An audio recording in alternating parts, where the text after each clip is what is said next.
I woke up in a place that was impossibly strange, yet carried a faint echo of familiarity. The air shimmered, thick with a metallic scent, like the ozone after 1,000 storms converged. Beneath me, the ground undulated and rippled, forming patterns that defied logic. It felt alive, as if reality itself were breathing.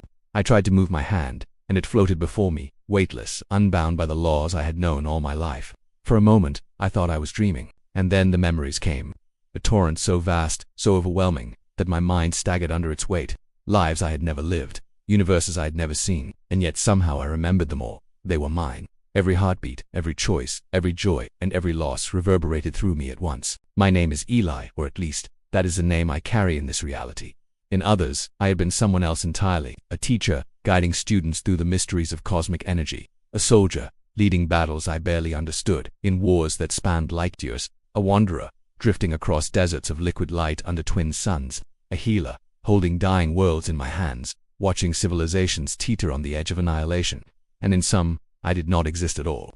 Yet tonight, all these lives converged, returning to me in a flood of clarity, each demanding acknowledgement. I remembered the first universe, a city suspended above oceans of liquid starlight. Bridges of silver connected floating islands, and the citizens walked across them as though gravity were optional. I had been a builder there, a creator of structures that were more than architecture. They were veins connecting lives, arteries of hope. I could feel the pulse of that city, hear it in my chest, and yet, even in its beauty, there was fragility. One misstep could unravel the delicate balance, collapse entire civilizations in an instant. The second universe was a desert world, where gravity pulled sideways, and the sun burned violet against a crimson sky. I had been a wanderer traversing endless dunes to warn villages of storms that bent time itself. The sand shifted beneath my feet, whispering the memory of each life I had lived under that alien sun. I remembered the terror of being lost, the triumph of saving entire communities from the wrath of temporal storms. In another universe I was a child, alone on a hill under a sky reflecting every star I had ever seen in other lives. I had never spoken, yet I knew the universe was watching, learning from my innocence and my mistakes. I remembered falling, scraping my knees, learning to rise again. I remembered the sorrow of being left behind and the unexpected joy of discovering that even alone, I could leave a mark. Then there was the glass planet.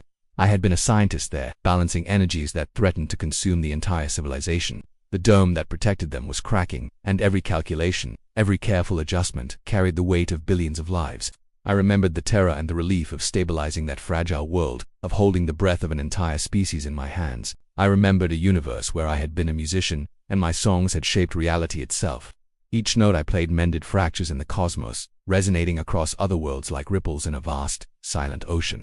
Another universe was a frozen wasteland, where I had been a historian, preserving the stories of civilizations long dead. There was a shadow universe where I was invisible, a ghost among the living, guiding without touching. And yet even there, my choices carried weight, rippling across realities in ways I could barely comprehend. I drifted between these universes, not walking, not moving, but slipping through the spaces between reality as though I had become pure consciousness. And then I saw it, the collapsing universe. Slowly at first imperceptibly, then with unbearable clarity. Stars blinked out, oceans boiled and vanished, mountains crumbled. The thread connecting this universe to the others trembled dangerously. Every choice I had ever made, every life I had ever lived, had led to this moment. Fear gripped me, overwhelming and suffocating. My chest tightened. How could one person bear the weight of infinite lives? How could I choose which worlds deserved to continue? Yet I could not stop. The universe demanded it. My other selves demanded it. And so, I reached out, threads of light stretched between worlds, delicate and shimmering, vibrating with life, choices, hopes, and despair. Some threads were strong, resilient, glowing with potential.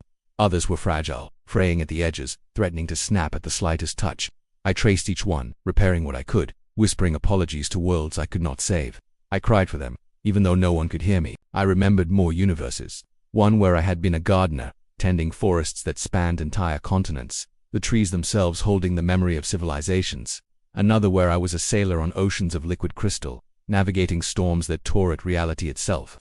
A world where I was an artist, painting murals that shaped time and guided entire civilizations through visual symphonies of possibility.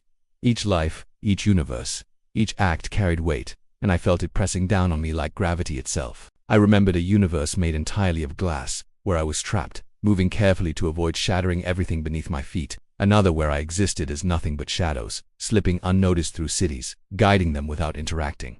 And yet, even those subtle interventions had consequences. One misstep, one forgotten action, and entire realities unraveled. A new memory came, a jungle world where enormous bioluminescent plants hummed in the night, responding to my thoughts as if I were part of them. I had been a biologist there, mapping ecosystems that moved and evolved with my presence.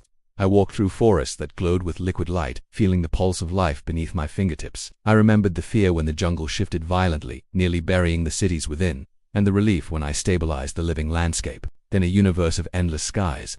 I had been a pilot, flying ships across floating continents, delivering supplies to colonies suspended in the clouds.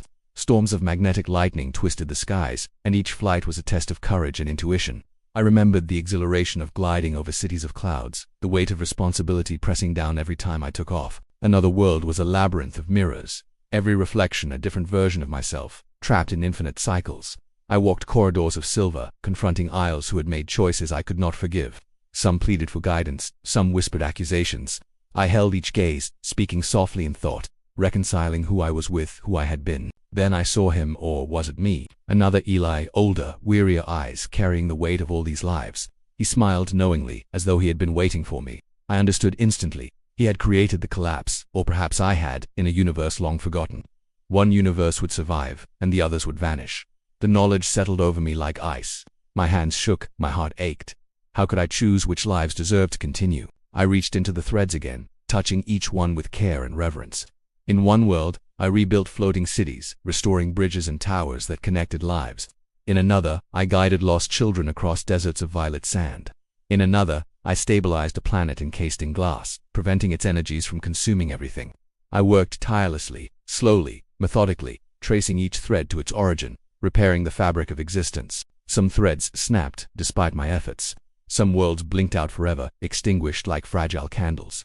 And yet, the strongest remained, shimmering with life and potential. I held them close, cradled them in my mind, and for a fleeting moment, I felt hope. Time ceased to exist. Space became nothing but a network of threads stretching across infinite possibilities. And still, I worked. I remembered universes where I was a healer, saving countless lives from a plague of invisible energy. Another where I was a historian, preserving civilizations that would have been forgotten forever. I remembered worlds of shadows, of mirrors, of endless repetition. I confronted every version of myself, sometimes comforting, sometimes scolding, sometimes mourning. And then there was the final stretch, a universe of molten rivers, where I had been a miner, extracting crystals that powered entire cities. The rivers roared like liquid fire, and I remembered the fear, the exhilaration, and the humbling sense of scale as I navigated caverns larger than entire continents. I repaired fractures in the landscape, saving thousands of lives dependent on my interventions. Finally, silence. Every universe I could save was intact, vibrant, alive, except one, the oldest, the first, the one that had begun to collapse. It lingered at the edge of my consciousness, unreachable, untouchable. I could remember it, mourn it, hold it in my mind, but I could not inhabit it. That world was gone forever. I drifted back, not to a bed, not to a city, but to a place at the edge of everything. I closed my eyes and let the echoes of infinite lives wash over me. Laughter, sorrow, victories, failures, every Eli I had ever been whispered to me, overlapping, intertwining, fading into the vastness. I understood what it meant to be every Eli, to carry countless lives, countless worlds, yet never truly belong to any. To hold memories of universes I could never inhabit. And yet, even in solitude, there was purpose. Memories do not die. Threads do not break completely. The worlds I had saved, the lives I had touched, existed because I remembered them. Somewhere, across the endless expanse of realities, my other selves lived, carried by the echoes of my own mind, and I, Eli, would continue to drift. I am every Eli. I am none. I am a wanderer, a guardian, a keeper of infinite worlds. Alone, yes, but not without meaning. For as long as memories exist, so too does hope. Threads of light weave through the void, connecting realities, dreams, and lives. And I will continue to remember, to drift, to carry the light of every universe I have ever known. Even when worlds vanish, someone must remember them. Someone must carry their essence forward. That someone is me. I am Eli. I am every Eli. I am the man who remembered every universe. And I will never stop drifting.